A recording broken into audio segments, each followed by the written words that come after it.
अस्सलाम वालेकुम। कैसे हैं आप सब? खैरियत से हैं? उम्मीद करते हैं भाई। इस वक्त हम स्कर्दू में हैं और आज तारीख़ है 23 जून।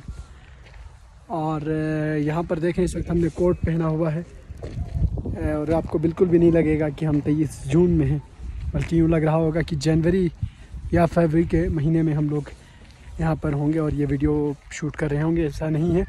आप देखें, स्कर्दू इस वक्त मुकम्मल ग्रीन है और यहाँ से स्कर्दू का नज़ारा भी काफ़ी अच्छा होता है। ये स्कर्दू का एरिया है, लेकिन ये कि सर्दी काफ़ी ज़्यादा है और जिसकी वजह से हम कोट पहन रहे हैं। वैसे लोग जो गर्मी से सताए हुए हैं, शहरों में रहते हैं, तो आप आइए भाई स्कर्दू और ठंड को एंजॉय कीजिए। स्कर्दू में शाम के वक्त में जो ठंडी हवाएँ चलती हैं तो उनसे मौसम काफ़ी नॉर्मल हो जाता है और फिर आपको कोट की ज़रूरत पड़ती है, ख़ास तौर पर शाम और रात के वक्त में। तो हम भी इस वक्त जो है वो, ये चूँकि शाम का समय है, तो हमने